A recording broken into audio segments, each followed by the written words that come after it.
Corey, I'm going to go to you then. Does Moto America work with teams or riders to help them with their media strategy or media training? So as far as the big track stuff goes, I'm not exactly sure. I actually manage the mini cup series. So I work with 6-year-old to like 14-year-old kids. Nice. Thank you for that, by the way. That's our feeder series. That's a farm Yeah, so system. We that's our need that. feeder Thank you. series. So you never know what you're going to get on the podium from a 6-year-old. My own son is 6, and he'd be saying some crazy stuff on the podium where I don't know. It's kind of funny. So that part of it, you just kind of let them do their thing. But yeah, I think the sorry, I had a call there. I think the Moto America guys, they have pretty good personalities. Like Josh Heron does a really good job with his social media stuff and shows his personality. And the gentleman that was just on that represents the Deegans, like I actually use them as an example for a lot of kids out there. I think they absolutely crush it, show their personality, and that's what I think. Like to grow your own sport, you have to do things like that, and you got to just own it as well. Like if you're gonna say what you're gonna say, don't backtrack. Like own it, be who you are.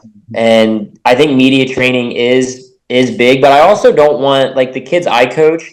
I don't want them to overthink it. Like they're so worried about messing up on the podium that they don't talk. Like they're just up there like Ricky Bobby with their hands up. It's like I want you to mess up. Like I want you to stutter. I want you to say stuff that's not correct because you are a human. Like no one, you race motorcycles for a living. You're not the president of the United States. You don't need to be a great public speaker.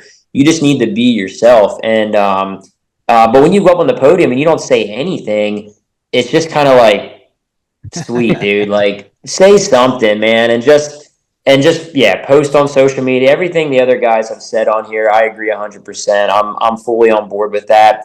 The only thing though too is I think the fans, they need to react better. The fans, they want more personality, and then when you give them personality, they complain like, oh, he's too cocky, or oh, he's too this or too that. It's like you want personality, but then when we give you as riders personality, oh, he's just complaining. Like I get it on my podcast all the time. Oh, he's complaining about the tracks, or he's complaining about this. I'm like, dude, I don't care if you think I'm complaining. I'm being authentic. I'm being myself. If I didn't say anything at all, you wouldn't have anything to talk about. So guys like the Deegans and Josh Heron and people are Jet Lawrence, they're tired. The fans say they're tired of like seeing about them or hearing them, but they're always clicking it. Like anything Jason Lawrence, the guy hasn't raced in 10 years. It blows up. Like, it's guys that have personalities. That's what drives the sport and drives engagement. So Personalities, exactly. That's what it is all about.